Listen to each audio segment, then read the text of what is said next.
namang na-declare na committee report na unconstitutional. Are we saying na parang wala namang sense na magreklamo o wala Kaya namang reason? sa totoo lang, kaya hindi sa iniiwasan ko. Marami lang talaga ibang trabaho at maraming mas mahalagang bagay na dapat tugunan ng pansin.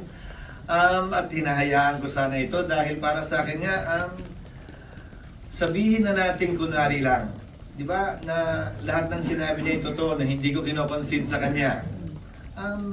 Anong ko-question niya sa korte? Anong illegal, anong bawal? Dahil sa dulo, ang tanong, yung GAA ba, yung General Appropriations Act ba, yung Enrolled Bill ba, may blanco ba? Hindi tama na mag-akusang may blank check na binigay ang Kongreso. Mali yun. Kasi nungalingan yun at hindi totoo yun. At kung blanco man yung nasa GAA, hindi pwedeng i-release ng DBM yun. Hindi pwedeng i-release ng National Treasury yun. Kung may typographical error sa enrolled bill, na let's say may blankong linya doon na sinabi Project ABCDE o Kalye o Road ABCDE na walang amount, hindi pwedeng release yun at sulatan ng amount na kahit sino man yun. Hindi na kailangan i-deklara pang unconstitutional yun, i-consider ang error yun, at hindi pwedeng i-release. Kung gusto nila mag-aksaya ng panahon para magsampa ng kaso sa korte, malaya silang pwedeng gawin yun. Pero hindi ko sa panig at parte namin. Meron na lamang kaming naiiwan kabilang ang araw na ito na 1, 2, 3, 4, 5, 6, 13 session days, tama ba?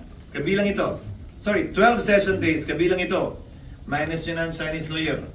Sa 12 session days, mas pagtutuon na namin ng pansin ang mga panukalang batas na sana'y mahabol pa namin sa ika-19 na Kongreso na mas mapakinabangan ng ating mga kababayan na siyang pinagtutuunan namin ng pansin. Ang hindi ko maintindihan sa nagrereklamo, dati siyang naging APRO chairman, alam niya ang patakaran at alam niya ang ika nga proseso ng budget. May mga kasama pang abogadong nagrereklamo kaugnay ito, pero ito ang alam ko. Wala pang dineklarang unconstitutional na bicameral conference committee report. Wala pang dineklarang unconstitutional na committee report. Sa katunayan, wala pa yatang dinedemanda sa korte para ideklarang unconstitutional ang isang committee report o bicameral conference committee report. Ang dinedeklarang unconstitutional ay batas. Ngayon, yung batas ng General Appropriations Act na produkto ng anumang committee o conference committee report o committee report ang kino-question. At kumpleto yung batas na yon, walang blanco, walang kulang, at yung amount ay nagsusuma. Unawain po ninyo. Ang budget ay may humigit kumulang 200,000 linya na may mga nakasulat na pamagat, titulo ng proyekto at amount. Hindi yun ganun kasimple na gawin o ginagawa. Kaya ang isa, kung mapapansin din niyo, pinakita nilang unang kopya na may pirma ako. Kasi nakikita kong kopya ngayon, wala na akong pirma, kaya hindi ko alam kung saan galing yun. Ay nakasaad doon na otorisado ang Committee on Appropriation and Finance na mag-correct, magpuno, maglagay, dahil posible na may nakaligtaan doon. So, sinabi din doon sa huling talata ng Bicameral Conference Committee Report, kapag ka may pagkakaiba ang GAA sa Bicameral Conference Committee Report, ang masusunod ay ang GAA, ang enrolled bill ng GAA.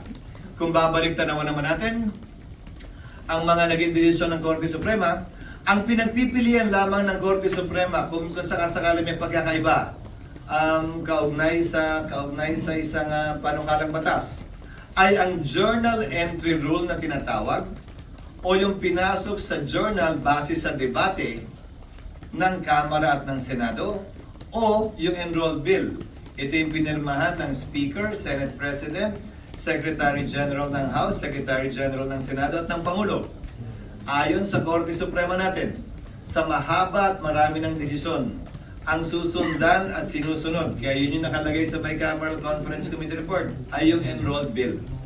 Yung pinirmahang bersyon ng batas ng Pangulo, ng leader ng Kamara at ng Senado at ng Secretary General ng dalawang Kamara.